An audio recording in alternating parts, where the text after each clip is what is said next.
If you're going to the gym, for whatever reason that may be, squatting with your eyes closed is making a movement unnecessarily dangerous. Please do not do that because it's not worth putting yourself at risk for no additional gain. In fact, it will actually, most likely, hinder your ability to squat effectively.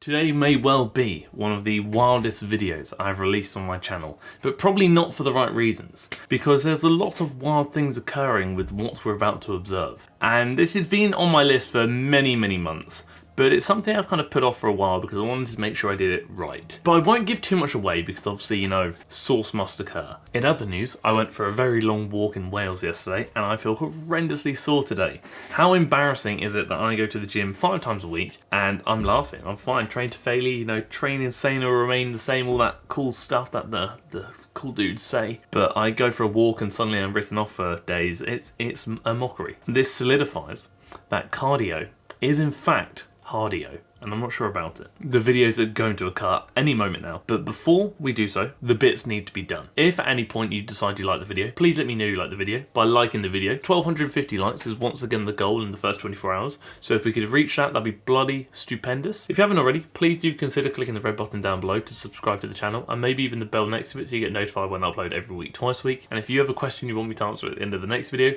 drop it down below for comment question of the week, and I shall do so. It's not a hat today. It's something else, and I'm already dreading wearing it because I know it's going to get in my mouth and I'm going... Do you know what I mean? You know what I mean. This is how it feels when my dog tries to lick my face. It's deceptively hard to breathe in this. Does it make me look masculine and cool?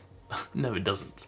But that's okay. Today's video is one I've actually been really looking forward to for quite some time, and that's because we're going to talk about somebody who is very much science-based. He has a PhD in kinesiology, and that's Dr. Joel Seedman. Then the reason I'm so excited about this video is because you do know I do like to tickle a bit of the old science. I do like to speak about optimizing hypertrophy and other bits and bobs, and I like to speak about things that I find fun and cool because I'm not that cool in real life. I'm actually razoring this off, it's that bad. And the reason why this video has taken some time is because ultimately Joel is a very intelligent human being. He has a PhD and he produces a lot of content that is very concerning, I'll say. No disrespect, I say it's concerning because there is a chance that a lot of newcomers to the gym or a lot of just individuals in general may see what he's doing and take it as gospel and maybe implement his training styles into their own training, which could result in injury, who knows. And essentially Joel very much works with some established athletes. You see he does a lot of stuff with NFL stars. He's also worked with celebrities like Terry Crews, etc, etc. On paper you'll see PhD in kinesiology, you'll see NFL, you'll see celebrities, you think this man must be spitting top tier raw sauce 24/7. But it's a tricky one, and I'm going to explain why. But firstly, before I do so, I must give a quick shout out to our TFNL lead researcher, his own title he's given himself, Austin, who did help me with some of the research for this video. So I very much appreciate that. Thank you, sir. Now we're going to get into the good stuff. He gained 17 pounds of muscle in 6 weeks. The key is 90-degree eccentric isometrics. Interesting. There have been other reported cases of 4 to 6 times this level of muscle gain. Is that suggesting in 6 weeks that individuals have gained over 100 pounds of muscle? And the thing that is a bit of a pickle with that is because that very much promotes unrealistic expectations, which I do speak about a lot. And I have mentioned that I will be covering this in the blogger Larty's video, which is coming up in the next month or so, because her 90-day journey is coming to an end this month, I believe. I've seen comments from people who have compared how much muscle they've gained versus how much muscle somebody online has claimed to gain, and it really can have quite a detrimental impact on them, because they ultimately end up feeling inferior. They feel like they're doing something wrong, they feel like they're not good enough, and they feel like maybe they aren't cut out to do what they want to do. So making claims where an individual apparently has gained 17 pounds of muscle mass in 6 weeks using certain training methodologies or range of motions is quite damaging, especially considering it's not true. People are saying, oh, but you can gain 17 pounds of muscle in 6 weeks, but no, to be honest, no, you can't. And it's most likely actually impossible. But I never want to definitively say that is impossible because there may be an anomaly out there I'm not aware of. Not only is this not possible for a newbie in the gym, this is also especially not possible for somebody who's an established athlete, as this person is. So they've obviously been training for a long time. And that's another thing about Joel. Obviously, Joel does work with a lot of established athletes, which is fantastic. And people say, well, he must be credible if he's working with these athletes. Did Joel Joel make these athletes great through his training methodologies, or were they already great when they came to him? And it's very much promoting that this individual gained this much muscle using mainly this 90-degree of eccentric isometric work, his training methodology that he very much promotes in his book, which is Movement Redefined, which I have here. And it does very much go on to speak about how his big belief in 90-degree eccentric isometrics are the kind of be-all and end-all for training. They are going to make the world a better place. Are these claims that he's making in his videos and in his captions for clickbait purposes, which actually he has clarified in a video before, in which he kind of debates Dr. Mike Israetel on Mark Bell's Powercast podcast. He does say, well, you only have a few seconds to catch someone's attention, so you need to give them something without elaborating too much on context. Fair, I understand that, but even with the elaboration on context, he still is very much pushing this as his training methodology, which I largely think is also partly due to his book being so heavily surrounding that training methodology, and it's a way of him making money. Joel is extremely smart at marketing what he's trying to sell, which I think a lot of influencers are. And when a book costs $300, you would expect just as much, you know? And when I say Joel really does like his 90-degree eccentric isometrics, I mean it, and I'll show you what I mean by that. By outlining the arguments and evidence linking muscle function to inflammation, I hope to lay down the groundwork to convince the reader that eccentric isometrics is not only a novel form of exercise to optimize performance and fitness, it can also be an effective treatment for various diseases and disorders and a means of optimizing health and wellness. That's a very bold claim to make about a training methodology, because ultimately, if it's such a means of optimizing health and wellness, why are doctors not stating for certain diseases and disorders you should adopt 90-degree eccentric isometrics? One might argue that it does depend on the disease or the disorder. Does he genuinely have this much trust and belief in his training methodology, or is this just an elaborate means of marketing? Which again, I wouldn't be surprised if it was. If you could see the amount of hair I pulled out of my mouth, it's just hair all over this desk. I'm having the worst time with this beard. Thankfully, I can't grow one in real life because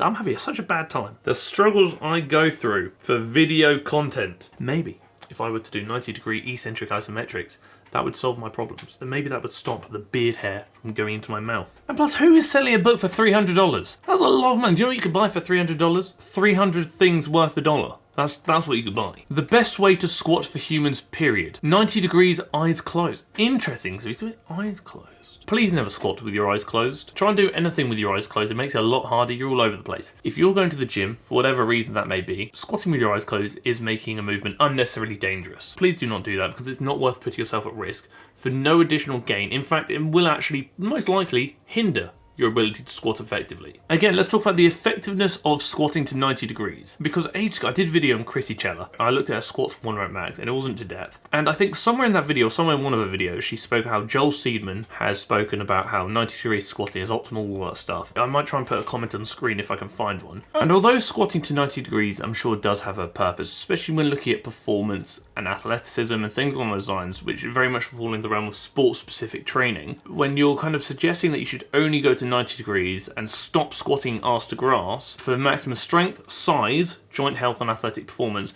I think is problematic. And we're going to isolate a certain thing there. We're going to look at size, so that's muscle hypertrophy. On the screen right now, you'll be seeing a systematic review that speaks about the effects of range of motion on muscle development during resistance training interventions. And that very much highlights the importance of full range of motion, so that would essentially be going A to G, so arse to grass. And we're going to delve into that even further, because we're going to look at the specifics of this movement to the squat. When you are squatting, you're working things like the glutes and the quads in the lengthened position, meaning the majority of the tension is at the bottom portion when the muscles are most lengthened. So the lower you go, the more you can lengthen the muscles. Further highlighting that if you're looking to work the muscles in a lengthened position through something like the squat, cutting your range of motion short at 90 degrees prevents your muscles from actually going into that lengthened position. Therefore, you're trying to keep them in the mid to shortened range when the movement puts most emphasis on the lengthened range. If you want to place greater emphasis on the shortened range, you would do a shortened range movement, such as the leg extension for the quads, for example. I've snapped the thing. What a shambles. Does this work? I don't think this is going to work. For the first time in Tiffany history, the piece of headwear that's not really headwear is actually going to have to be temporarily retired because I've snapped it. If I did 90-degree eccentric isometrics, maybe that wouldn't have occurred. And that's my fault. I feel so naked and exposed and vulnerable right now. A very quick intermission before we continue with the video, and I want to throw something out there very quickly. I obviously create content on YouTube. I love doing so. It's probably one of the highlights of my life because it's just such a privilege to be in a position where I can create content about things I'm passionate about for people who want to listen and maybe even learn if I can provide you with a lesson. That, again, is a privilege and something I'll never not be grateful for, especially considering how positive positive and supportive the community is, and just how amazing it is just reading the comments and getting the messages from all of you, sharing your experiences, talk about what you've learned, even showing me bits and bobs you want to show me. I absolutely love it. And again, I'm in such a privileged position to be able to essentially create videos largely based on your suggestions, because there are so many things out there, I almost don't know where to start. But then you drop me a message saying, Harry, look at this, and fantastic, there's demand for a video there, I'll cover it. The dream is to one day turn TFNL into a career. That's the goal. We're a long way off there, but maybe one day we'll work towards it. As the YouTube channel has grown and gained more attention, I've been approached by a lot of brands and companies saying, hey Harry, let's sponsor a video. And I've told all of them thus far, for my own personal reasons, that I'm not interested. And that's because I have a certain criteria when it comes to brands and affiliations. So if I'm going to promote a brand on this channel, be that for a one-off video or for a long-term sponsorship, it has to kind of tick some boxes. So it either has to be something I would use myself personally, it has to be something that I believe people could benefit from using themselves, or it has to be completely harmless and almost irrelevant. So by completely harmless and irrelevant, I mean something that could do no damage to anybody. So something like a mobile video game, for example. By something I use myself, that could be anything that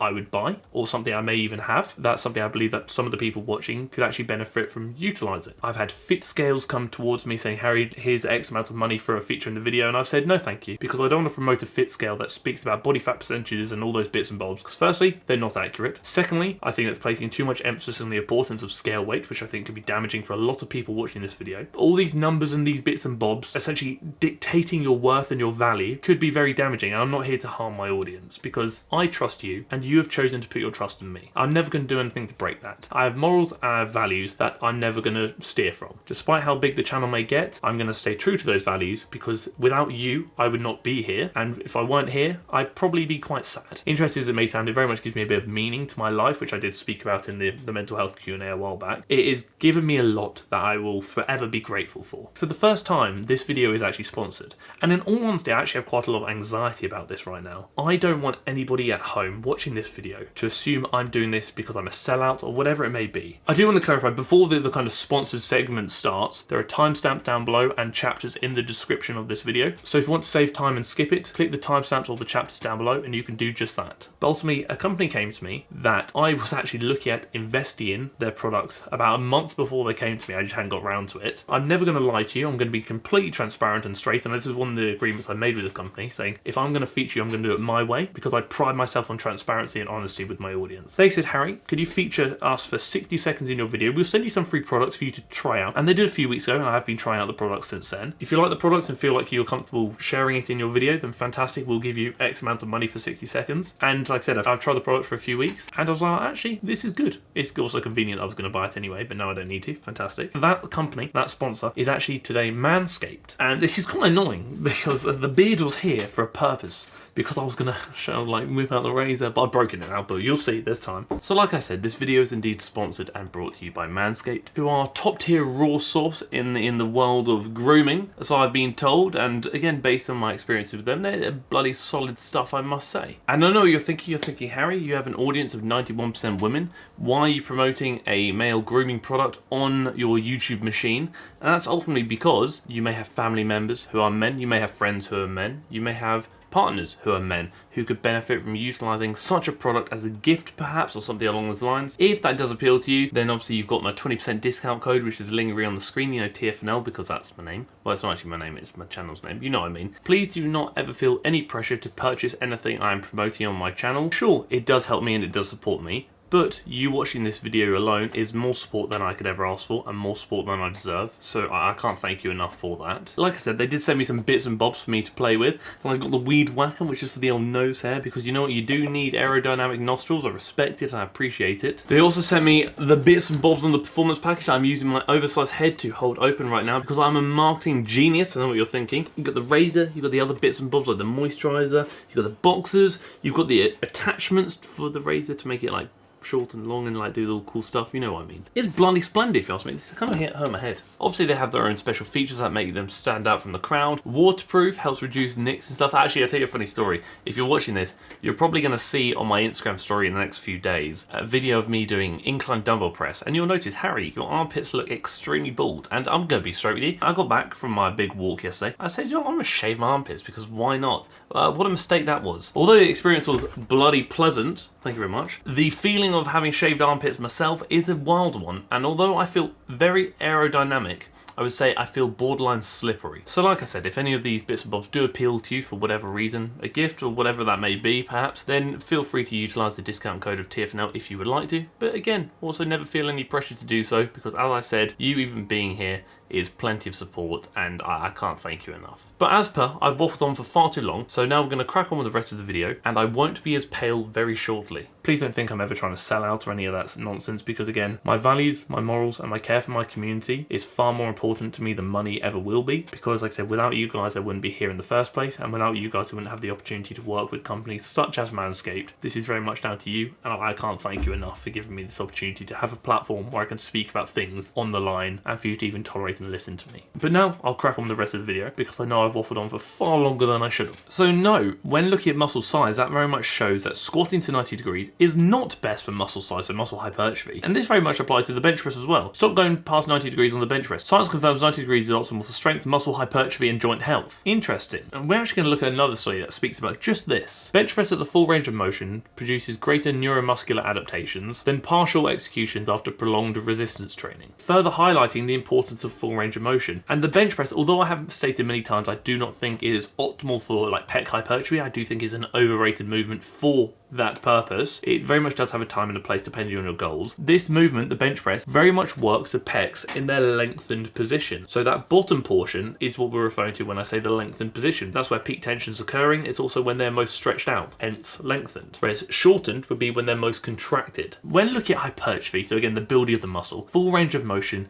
is in most cases going to be what we're shooting for. But again, that range of motion very much depends on you. Not everybody can bench to their chest. That's fine, because we all have our limitations, be that due to mobility, injuries, whatever it may be. But you should really focus on taking certain movements through their full range of motion that you are capable of. Partial range of motions can be considered for hypertrophy depending on the movement. So for example, one may consider doing a shortened range on something like the hip thrust or a similar variation to keep the majority of the emphasis on the target musculature being the glutes, rather than allowing that emphasis to shift to other muscles instead. Flipping it round, partial range of motion movements do have much more of a carryover to strength training, and let's say look at powerlifting. So if you're doing the squat, bench or deadlift, your movement will fail at different portions. Therefore, that failure at different portions is likely due to the muscles that are being emphasized to a greater degree during those portions failing. Therefore, you could consider overloading those partial ranges to then place a bit more emphasis on the target musculatures of that range that are failing you. So if your lockout was really weak on bench press, for example, you might do a bit more tricep work, and you might work through heavier lockout or overloaded variations of the lockout portion to get stronger at that range in which you are often failing. So again, partial reps can have a purpose, but that's very much time and a place depending on your goals. And we can even look at this study on screen now, which is the influence of range of motion in resistance training in women, speaking about early phase adaptations,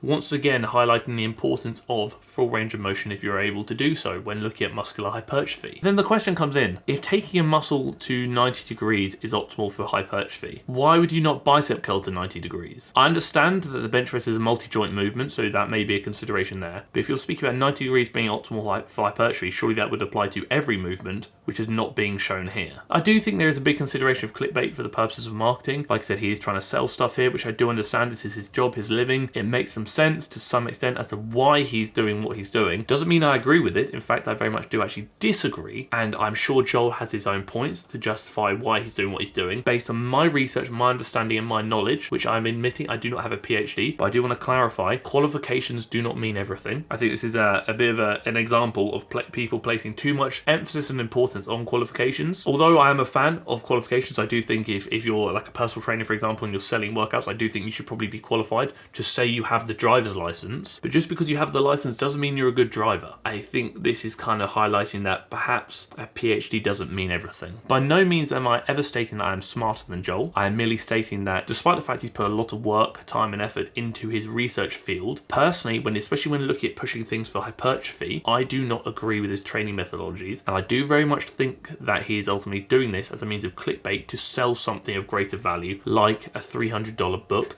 or maybe some workout programs. And again, I'm fully aware that a lot of other individuals within the industry who are far more intelligent than I am, like for example Dr. Mike Israetel, also don't agree with his training methodologies. I think we can appreciate and try to understand, but I think in this case it very much comes down to, I think we're going to have to agree to disagree here. Despite whether I agree with somebody, and despite whether I actually very much disagree with somebody, like for example in this case, I do not think that being toxic or negative towards them serves any purpose or benefit, which is why I'll say I agree to disagree. I appreciate what Joel is doing, and again, if he helps some people like these athletes he's training with, fantastic, I do respect that. But I think for the majority of people watching, I think that implementing the exercises that he encourages are going to likely cause you more harm than good, and I would strongly advise sticking to the basics and getting really good at them without the need to overcomplicate things, because fitness online can be complicated enough when in reality it doesn't need to be. And that's what we're trying to do here. I'm trying here to try and show you that fitness doesn't need to be that complex, it doesn't need to be that intimidating. It can be quite simple, but it can also be really fun, effective,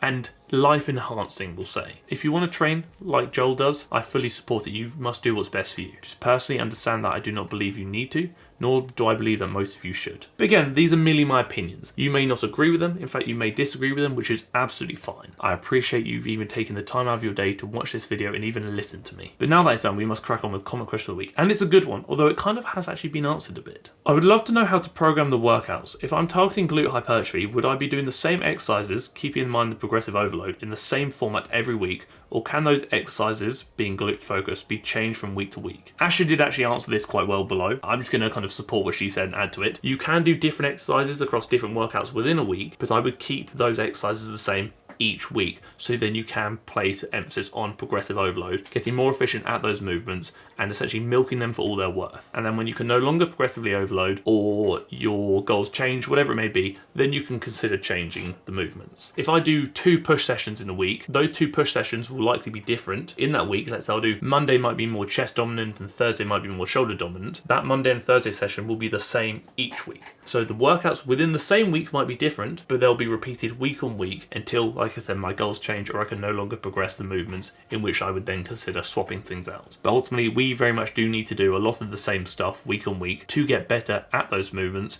to then optimize hypertrophy, because if you keep changing your movements, you can't track progression. Therefore, you're going to find it really hard to progressively overload through getting more efficient at the movements, getting stronger, getting bigger, all the good bits and bobs. This is also mentioned in the TFNL tier system program template, which is always linked down below in the description. That is it. That is the video. If you like the video, please let me know you like the video by dropping a like on the video. 1,250 likes in the first 24 hours is the goal, so if we could shoot for that, that'd be bloody splendid. If you haven't already, please do consider clicking the red button down below, and maybe even the bell next to it so you get notified when I upload every week, twice a week. And if you too have a question you want me to answer at the end of the next video, drop it down below for comment question of the week and I shall do so. Thank you for tolerating me. Thank you for tolerating the lack of bits and bobs on my face and my head, because I broke it and I am so sorry. My fault for not doing 90-degree eccentric isometrics. I will get better, and thank you for tolerating the video.